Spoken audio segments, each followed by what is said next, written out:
Yung we've been monitoring, in fact, I talked to the SND today. I've been in communication with him and with Secretary Deles also from the time that Pag-asa was reporting this, di ba, this massive rainfalls. Ang number one na priority, sabi ko, dapat wala nakakailangan na tao dyan. Yung bang kailangan ilikas, mailikas ka agad at dalhin sa safer area. Today, I asked the SND, as head of the Disaster Risk Reduction Commission, to find out exactly why there were two people who died, no, in the same place that in 2006 resulted in over 1,000 casualties.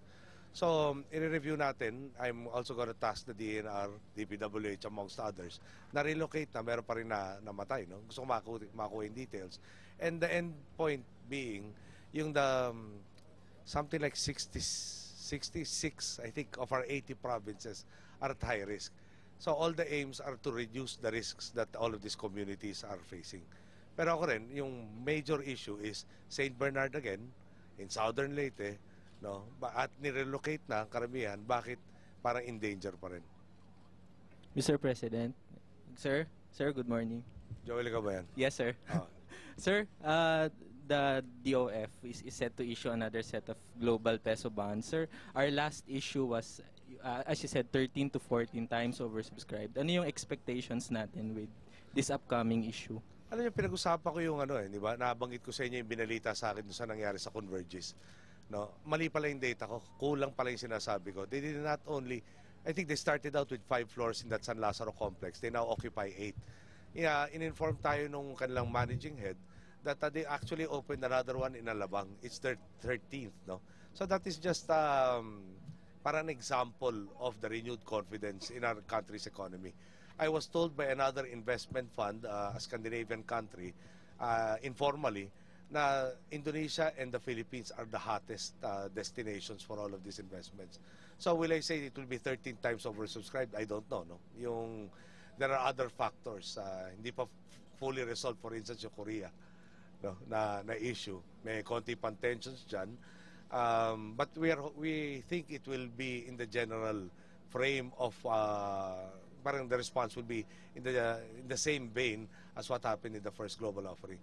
Alam niyo, yung managing the debt, pinapalit natin yung mga ibang foreign currency denominated to peso denominated to reduce yung foreign currency risk. We're taking advantage where it's available of prevailing market conditions to reduce the debt burden. Sir, Ana po from Business World. Sige, Ana.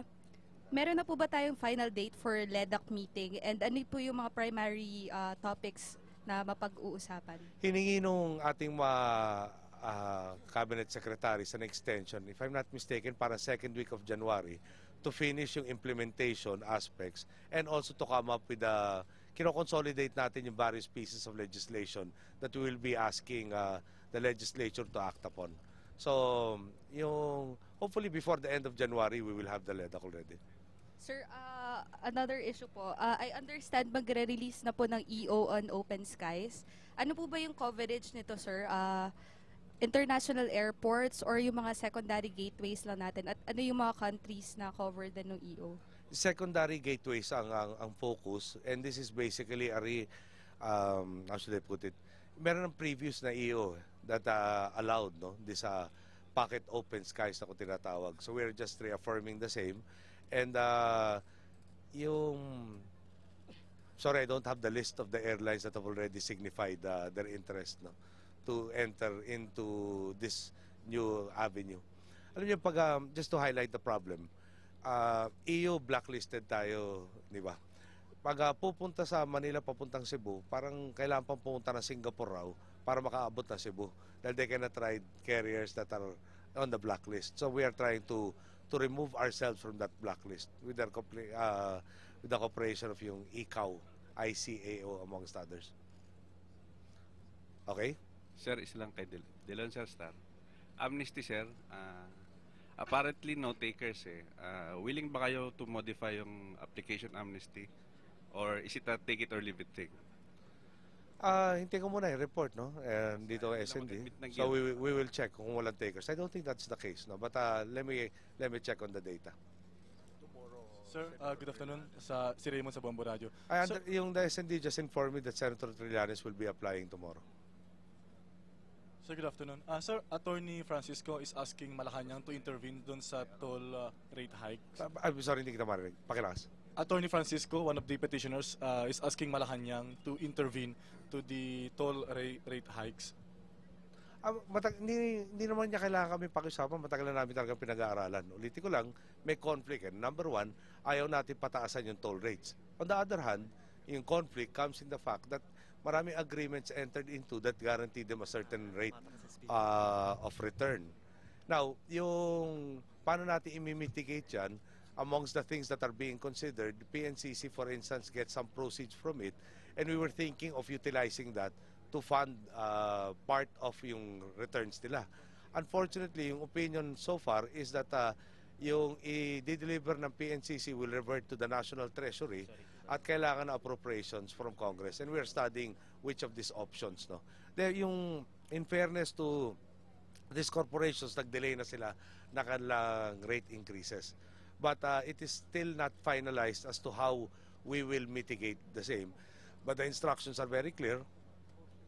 We will mitigate as much as possible the rates, the increases in the rates for these toll roads. Mr. President, good morning. Norman Bordadora po sa Inquirer. Norman, before you, can we just finish na isa sa pag-ianyaya ng mga investor, sasabihin natin, pumasok kayo, ganito mga patakaran, di ba? Pagpasok dito, hindi natin pwede palitan after nakasubo na sila.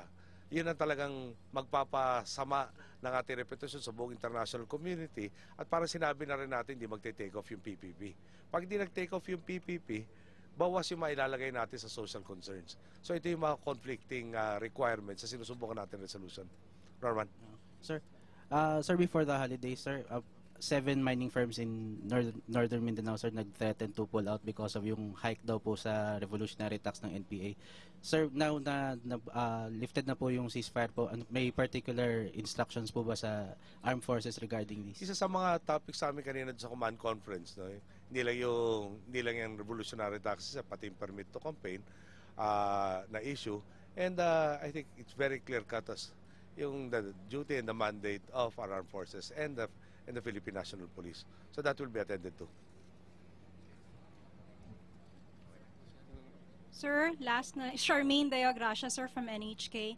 Sir, in your speech a while ago, you mentioned about, you practically confirmed that there is an exploration ongoing in the Kalayaan Island Group. With the pending question of the JMSU in the Supreme Court, did you actually give already a go signal for explorations in the disputed area? I don't think I mentioned anything to that effect in the speech. No? Minention natin primarily dito sa mga areas that are within our exclusive economic zone. No? The portion of Sulu, the portion of the areas bounding Palawan. Di ba yung Malampaya is in the northern portion, yung southern portion ang binabanggit na medyo malayo doon sa Kalayaan Island Group. No?